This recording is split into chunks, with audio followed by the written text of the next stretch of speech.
मेरे ख्याल से आम आदमी पार्टी की राजनीति को हमें 2 हिस्सों में बाँट के देखना चाहिए। एक है विधानसभा चुनाव की राजनीति और दूसरी है लोकसभा चुनाव की राजनीति। जहाँ तक विधानसभा चुनाव की राजनीति है, वो आम आदमी पार्टी किसी गठबंधन का सदस्य नहीं बनेगी, ना उसे बनना चाहिए, क्योंकि वो अपनी दम पर दिल्ली और पंजाब में चुनाव जीतने और सरकार बनाने में सक्षम है, इस बात को वो साबित कर चुकी है। इसी तरीके से अगर वो वास्तव में अपना विस्तार चाहती है तो हरियाणा में या किसी दूसरे गोवा में या किसी और दूसरे प्रांत में जो उसकी राजनीति के अनुकूल हो, वो अकेली ही जाएगी और वहां पर कोई गठजोड़ का सवाल पैदा नहीं होता। लेकिन लोकसभा की राजनीति में आम आदमी पार्टी अभी भी अपनी जमीन तलाश कर रही है। देखा जाए तो पंजाब को छोड़कर लोकसभा चुनाव में आम आदमी पार्टी ने अभी तक कुछ भी हासिल नहीं किया है। पंजाब में भी उसकी सफलताएं बहुत ही आंशिक किस्म की हैं। अब 2024 के चुनाव में हो सकता है वो ज्यादा बड़ी सफलता पंजाब में हासिल कर पाए। तो लोकसभा चुनाव में अभी आम आदमी पार्टी को गठजोड़ की आवश्यकता है और वो गठजोड़ के जरिए ही आगे बढ़ सकती है। क्योंकि आप केवल भारतीय जनता पार्टी के वोटिंग पैटर्न को देख लीजिए। विधानसभा में जो वोट मिलते हैं और फिर जब लोकसभा में भारतीय जनता पार्टी लड़ती है तो उसके वोटों में बहुत तेज बढ़ोतरी होती है। इतनी बढ़ोतरी होती है कि अगर आम आदमी पार्टी और कांग्रेस के वोटों को कुछ निर्वाचन क्षेत्रों में जोड़ भी दिया जाए, तब भी भाजपा के वोट उससे ज्यादा ज्यादा बैठते हैं। ये 2019 के आंकड़े बताते हैं। पंजाब में तो भारतीय जनता पार्टी कुछ खास है नहीं। पंजाब में तो मुख्य तौर पर आम आदमी पार्टी को अगर देखा जाए, अगर मुकाबला होगा तो कांग्रेस के साथ उसका मुकाबला या अकाली दल के साथ उसका मुकाबला होगा। लेकिन अब गठजोड़ हो गया है तो वहां परिस्थिति बदल जाएगी। मैं कहना ये चाहता हूं कि दिल्ली में चुनाव लड़ने के लिए आम आदमी पार्टी को कांग्रेस के साथ गठजोड़ करने की आवश्यकता है।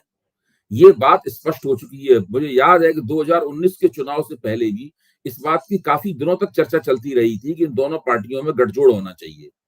लेकिन गठजोड़ नहीं हो पाया। विभिन्न कारणों से गठजोड़ नहीं हो पाया और दोनों पार्टियों ने अलग अलग चुनाव लड़ा। कांग्रेस उस चुनाव में आम आदमी पार्टी से लोकसभा में आगे रही थी। आम आदमी पार्टी तीसरे नंबर पर चली गई थी। तो ये जो परिस्थितियां हैं, ये परिस्थितियां आम आदमी पार्टी को मजबूर करती हैं कि वो गठजोड़ों की तलाश करे। और दिल्ली में फिर किसके साथ वो गठजोड़ करेगी? कांग्रेस के साथ ही गठजोड़ कर सकती है। जहां तक पंजाब का सवाल है, पंजाब में स्थिति कुछ मुश्किल है। वहां पर कांग्रेस और क्योंकि वहां भाजपा मुकाबले में नहीं है, वहां पे अकाली दल मुकाबले में है। वहां कांग्रेस और आम आदमी पार्टी के बीच में कैसे सीटों का तालमेल होगा, ये काफी मुश्किल किस्म की बात है। इसलिए पता नहीं वहां पे क्या होगा, मैं कह नहीं सकता। इसके लिए दोनों ही पार्टियों को काफी कुछ गठजोड़ कायम करने के लिए और विपक्ष में कितनी मजबूत एकता है ये दिखाने के लिए काफी कुछ कुर्बानी देने के लिए तैयार रहना होगा। एक चीज़ जो विपक्ष के द्वारा यानी कि आम आदमी पार्टी के सामने जो पार्टियाँ खड़ी हैं, मसलन भारतीय जनता पार्टी के नेता, उनके द्वारा ये कही जाती है कि ये तो भ्रष्टाचार की बात करके इन्होंने अपनी यात्रा शुरू की थी और अब भ्रष्टाचारियों के साथ जाकर बैठ गए हैं। प्रधानमंत्री मोदी भी बार-बार इस चीज़ को कहते हैं। तो क्या आम आदमी पार्टी के जो कार्यकर्ता हैं, उनको अपने मतदाताओं को जाकर ये समझाने में काफ़ी कठिनाई होने वाली है कि वो इस तरह गठबंधन से क्यों जुड़ें? नहीं, मुझे तो नहीं लगता ऐसा। देखिए, राजनीति हमेशा वर्तमान में होती है। राजनीति अतीत में नहीं होती। ये राजनीति 2012, 2013 और 2011 में नहीं हो रही है, जब आम आदमी पार्टी इस तरह की बात कहती थी। तो आप देख लीजिए ना कि आप बहुजन समाज पार्टी का उदाहरण लीजिए। बहुजन समाज पार्टी जो किसी ज़माने में कहती थी कि जो ब्राह्मण, बनिया और जो राजपूत हैं, वो हमारी मीटिंग से उठ के चले जाएँ क्योंकि हमें उनके वोट नहीं चाहिए। बाद में उन्होंने उनको अपने साथ जोड़ने के लिए बहुजन की बजाय अ सर्जन की थीसिस देनी पड़ी। तो क्या हुआ? क्या उनके कार्यकर्ता अपने अपने मतदाताओं को ये नहीं समझा पाए? ऐसी बात तो नहीं कि मेरा ख्याल से तो आम आदमी पार्टी ने अपनी नीति बदली, बहुजन समाज पार्टी ने अपनी नीति बदली, तो उसको लाभ ही हुआ उसका। और वो एक अल्पमत की पार्टी के से बढ़कर अपने दम पर उत्तर प्रदेश में 2007 में बहुमत पाने वाली पार्टी बनी।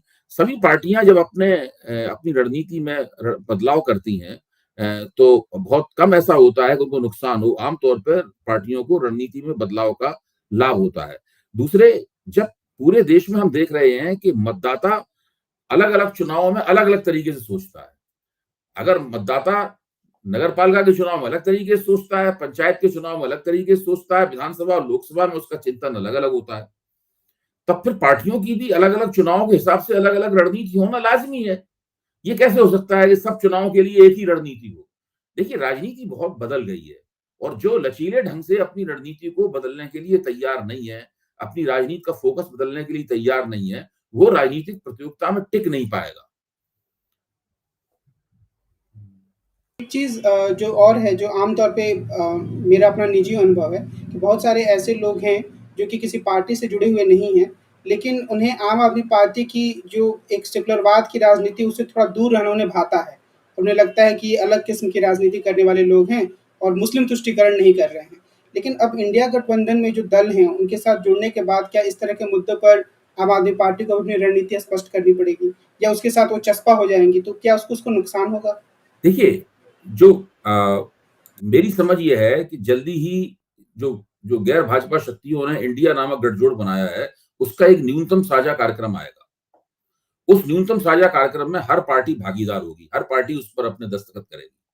तो लोकसभा चुनाव उस न्यूनतम साझा कार्यक्रम के तहत लड़ा जाएगा।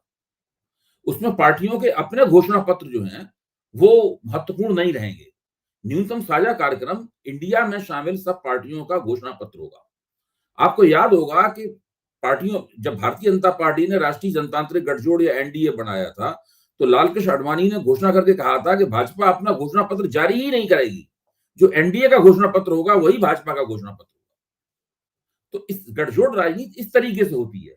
इस वक्त सब पार्टियों का जोर वहां पर एक न्यूनतम साझा कार्यक्रम बनाने पर है और जैसे ही वो कार्यक्रम बनकर सामने आएगा, उस कार्यक्रम के इर्द गिर्द सभी पार्टियां लोकसभा चुनाव के लिए पेशबंदी करेंगी और प्रचार प्रचार शुरू करेंगी और पूरा माहौल बनाने की कोशिश करेंगी भाजपा सरकार के खिलाफ। तो उसमें आम आदमी पार्टी का अपना घोषणा पत्र क्या है, वो विधानसभा चुनाव में क्या कहती रही है, 2019 में उसने क्या कहा था, उसने मुस्लिम तुष्टीकरण की बात की थी कि नहीं की थी, शाहीन बाग पे उसका क्या स्टैंड था, इन सब बातों का कोई मतलब नहीं रह जाएगा। इसीलिए मैं बार-बार कहता हूं कि 2024 की राजनीति 2024 के संदर्भ में होगी। वो 2015 या 2019 या 2013 के संदर्भ में नहीं होगी। एक और बात है कि जो गठबंधन में आम आदमी पार्टी शामिल होती है, तो बाकी सारे जो राज्य हैं, जहाँ एक आम आदमी पार्टी का स्वप्न था कि वो और राज्यों में अपने पैर पसारे, तो क्या उसने एक तरीके से इस संभावना के दरवाजे को बंद कर दिया है? क्योंकि ऐसा लगता है कि चुनाव तो 20-22 सीटों में फिर लड़ पाएँगे। नहीं, देखिए, ये लोकसभा चुनाव के जरिए कोई पार्टियां राज्यों में नहीं अपने पैर पसारती हैं। राज्यों में पैर पसारने का काम विधानसभा चुनाव के जरिए होता है और छोटे चुनावों के जरिए होता है। आप राज्यों में जाते हैं, पहले म्युनिसिपैलिटी के चुनाव लड़ते हैं, कभी-कभी पंचायत चुनाव में। इस उत्तर प्रदेश में आम आदमी पार्टी ने पंचायत चुनाव में हस्तक्षेप किया है और पंचायत चुनाव में, स्थानीय निकाय चुनाव में हस्तक्षेप किया है। वहां उसे कुछ-कुछ इलाकों में कुछ कामयाबी भी प्राप्त हुई है। अब उसके आधार पर खड़े होकर वो और ज्यादा बड़े चुनावों की तरफ जाएंगे। ऐसा लोकसभा चुनाव में सीधे कोई पार्टी हस्तक्षेप करके अपना सिक्का नहीं जमाती। इसलिए अभी तो जो कुछ भी राजनीति हो रही है, वो 2024 के लोकसभा चुनाव के को ध्यान में रखकर हो रही है। अभी सवाल ये नहीं है कि आम आदमी पार्टी किन राज्यों में अपना विस्तार कैसे करेगी। अभी तो सवाल ये है कि जिन राज्यों में उसने अपनी धाक जमा रखी है, मुख्य तौर पर पंजाब में और दिल्ली में, वहां वो लोकसभा की ज्यादा से ज्यादा सीटें कितनी जीत सकती है। ये महत्वपूर्ण बात है। अगर वो पंजाब और दिल्ली में कांग्रेस के साथ में सहयोग करके लोकसभा की सीटें, आप सोचिए कि पंजाब में आम आदमी पार्टी और कांग्रेस के साथ में तालमेल हो जाए, मेरा मानना यह है कि वो लोग सब सीटें वहां पर जीत लेंगे। दिल्ली में तालमेल हो जाए तो ये गारंटी नहीं कि सब सीटें जीत लेंगे, लेकिन फिर भी कुछ सीटें वो भाजपा से छीन सकते हैं। तो ये महत्वपूर्ण बात है। इस वक्त विस्तार करना नहीं है, इस वक्त तो लोकसभा की राजनीति में नरेंद्र मोदी और भारतीय जनता पार्टी को रोकना इन लोगों का उद्देश्य है। अगर ये 2024 में नहीं रोक पाए, तो फिर आगे कब रोक पाएंगे, इसके बारे में अभी अंदाजा भी नहीं लगाया जा सकता। देखिए, इस वक्त देश की राजनीति एक खास तरह के दोराहे पर खड़ी हुई है और ये एक बड़ा ही विकट किस्म का दोराहा है। इस दोराहे में अगर विपक्ष ने भारतीय जनता पार्टी को कड़ी चुनौती नहीं दी और 2019 की तरह से एक वाकओवर नुमा दे दिया, तो फिर आप समझ लीजिए कि भारतीय लोकतंत्र किसी और दिशा में चला जाएगा। एक ऐसी दिशा में चला जाएगा जहां हो सकता है कि भारतीय लोकतंत्र का चेहरा भी न पहचान पाए। तो ऐसी स्थिति में ये आवश्यक है कि सभी पार्टियां मिलजुल कर भारतीय जनता पार्टी को चुनौती दें और भारतीय जनता पार्टी का जो पूरी देश की राजनीति एक तरफा हो गई है, उस कम से कम लोकसभा के संदर्भ में एक तरफा हो गई है, उस संतुलन को दुरुस्त संतुलन को दुरुस्त करें। एक मुद्दा भ्रष्टाचार का भी है। तो एक तो आरोप ये लगता है कि आप भ्रष्टाचारियों से मिल गए और दूसरा आरोप ये लगता है कि आप खुद भ्रष्टाचार में डूब गए या उससे जुड़ गए। तो खास तौर पे जो मनीष सिसोदिया की गिरफ्तारी है और उसके बाद उनको बेल ना मिलना है, तो क्या ये ऐसी बातें हैं जिससे आम आदमी पार्टी की छवि को काफ़ी धक्का लगा है? देखिए, जहाँ तक मैंने लोगों से बात की है और जहाँ तक मेरा आकलन है और मेरे दूसरे कुछ अन्य जो राजनीतिक समीक्षक साथी हैं, उनका आकलन है, उनसे मैंने बात की है। आम तौर पर इससे आम आदमी पार्टी की छवि को धक्का लगने का कोई सवाल ही पैदा नहीं होता। केवल भारतीय जनता पार्टी ही ऐसा कहती है। कांग्रेस भी, दिल्ली की कांग्रेस ऐसा कहती है। लेकिन अब तो बिल्कुल परिस्थिति बदल गई है। दिल्ली की कांग्रेस जिन संदर्भों में ये कहती थी, वो संदर्भ ही अब नहीं है पूरी तरीके से। तो बिल्कुल हालात बिल्कुल पूरी तरीके से बदल चुके हैं। अब इन बातों का कोई मतलब नहीं रह गया है। क्योंकि दिल्ली में अगर नरेंद्र मोदी जाएँगे, तो नरेंद्र मोदी अपनी जो उनकी राष्ट्रीय दावेदारियाँ हैं, देश का नेतृत्व करने की दावेदारियाँ हैं, उनका दावा करके उनका क्लेम दिल्ली में वही होगा जो क्लेम उनका उत्तर प्रदेश में होगा, जो क्लेम उनका दूसरे राज्यों में होगा, वही दिल्ली में उनका क्लेम होगा। और जो इंडिया है, उनके मुकाबले खड़ा हुआ मोर्चा है, वो अपने न्यूनतम कार्यक्रम के तहत उनके उनके मुकाबले उतरेगा। तो उसकी अपनी दावेदारियाँ होंगी और ये तमाम पार्टियाँ इन दो दो एक तरह से दिल्ली और पंजाब में जो आम आदमी पार्टी का कैचमेंट एरिया है, उसका प्रभाव क्षेत्र है, ये अब 2 मोर्चों की टक्कर में बदल जाएगा। एक सवाल मेरे मन में आया आज जो संजय सिंह लगातार एक धरने में बैठे हुए हैं और वो काफ़ी मुखर रहते हैं राज्यसभा में, कुछ हद तक राघव चड्ढा भी रहते हैं। लेकिन आम आदमी पार्टी के कई ऐसे सदस्य हैं जिनका लोग नाम भी नहीं जानते हैं और हरभजन सिंह का नाम आया दिमाग में, जो संसद में दिखते भी नहीं है राज्यसभा में। तो क्या आपको लगता है कि एक नई पार्टी को और ज़्यादा सोच समझ कर टिकट बँटवारा करना चाहिए, जो मुखर लोग हैं उन्हें आगे बढ़ाना चाहिए? देखिए, पार्टियाँ अपने कदम उठाती हैं, अपना निर्णय लेती हैं, फिर उसके बाद में उन निर्णयों में जो गलतियाँ हुई हैं, उनसे सबक सीखती हैं और उन सबक के मुताबिक दोबारा कोशिश करती हैं कि उनसे कम गलतियाँ हों। पार्टियों में तमाम नेता, आम आदमी पार्टी में बहुत से नेता आए हैं, बहुत से नेता चले गए हैं, बहुत से नेता काफ़ी आगे तक पहुँचे, फिर आगे उसके आगे नहीं जा पाए। तो ये तो उनके नेतृत्व के सामने ये लगातार सीखते रहने और अपनी गलतियों से सबक सीखने का सवाल है। कौन-कौन से आग्रह होंगे, कौन-कौन सी मजबूरियाँ रही होंगी, कौन-कौन से आखिरकार वो क्या वजह होंगी जिनके आधार पर इन लोगों को राज्यसभा का टिकट दिया गया और ये लोग आम आदमी पार्टी के विधायकों के वोटों से राज्यसभा के सदस्य बने। तो ये सब सारे सवाल हैं जो कि एक नई पार्टी के सामने आएँगे और नई पार्टी उनके बारे में सोचेगी और अपने अपने फैसले लेगी। मैं भी ये मानता हूँ कि आम आदमी पार्टी के कई राज्यसभा सदस्य बिल्कुल सक्रिय नहीं हैं, उनकी आवाज़ भी नहीं सुनी जाती। लेकिन क्या ये, मुझे नहीं पता है, क्या ये पार्टी के लिए कुछ ऐसे और काम कर रहे हैं जो कि सामने से दिखाई नहीं देते? जो बयान देने या राजनीतिक संघर्ष करने से परे जाते हैं। पार्टी में हो सकता है प्रबंधन के कोई और काम कर रहे हों, मुझे नहीं पता है। इसकी कोई जानकारी हम लोगों को नहीं है। तो किस आदमी की क्या उपयोगिता है? कौन आदमी बैकरूम बॉय है? कौन आदमी आगे की कतारों में खड़ा खड़ा होकर लड़ रहा है? इन सब बातों की जानकारी होने के बाद ही हम ये निर्णय के साथ कह सकते हैं कि ये काम उन्होंने ठीक किया कि गलत किया। एक आखिरी सवाल जो दिल्ली की सरकार है, उसके अधिकारों को कटौती करने वाला जो कानून है, उसके संदर्भ में है कि इसको लेकर अरविंद केजरीवाल ने जो अभियान चलाया, उसके कारण क्या वो एक ऐसी स्थिति में पहुँच पाएँ कि अगर ये कानून बन भी जाता है, तब भी वो विजेता की स्थिति में है और नहीं बनता है, तब तो विजेता की स्थिति में है ही?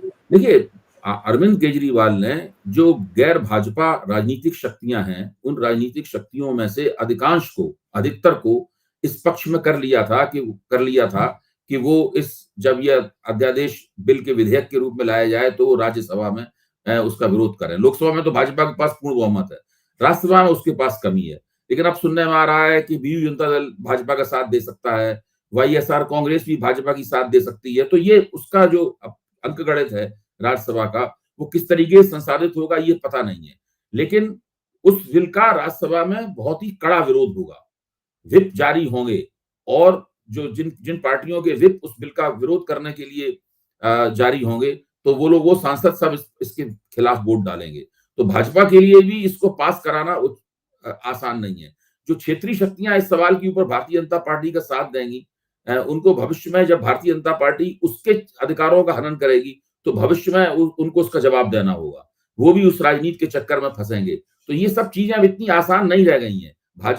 इस बिल के सवाल पर जो मुख्य तौर पर संघवाद के प्रश्न के साथ जुड़ा हुआ है, ये कोई आम आदमी पार्टी के एक पार्टी के तौर पर, अरविंद केजरीवाल के एक मुख्यमंत्री के तौर पर अधिकारों का प्रश्न नहीं है। दिल्ली में कोई भी सरकार आएगी, किसी भी पार्टी की सरकार आएगी, उसको वो उन सारे अधिकारों का उपभोग करेगी जो कि सुप्रीम कोर्ट के 5 जजों की जो संविधान पीठ थी, उसके फैसले के कारण उस सरकार को मिलने थे, इसको पलटने के लिए ये अध्यादेश लाया गया है। तो ये एक बहुत ही महत्वपूर्ण सवाल है, संघवाद का प्रश्न है। क्षेत्रीय शक्तियों को संघवाद के प्रश्न में कुछ ज्यादा दिलचस्पी होती है, लेकिन फिर भी अगर कोई क्षेत्रीय शक्ति किसी अन्य फायदे के प्रलोभन में भारतीय जनता पार्टी का साथ देती है, तो आगे जाकर उसको इसलिए कुछ समस्याओं का सामना भी करना पड़ सकता है, उसकी कीमत चुकानी पड़ सकती है। तो आज की बातचीत को हम यहीं विराम देते हैं, और जब हम अगले अंक में मिलेंगे तो देश की राजनीति से जुड़े किसी अन्य विषय पर या बहुत सारे अन्य मसले पर अब एक मर्तबे से बातचीत करेंगे।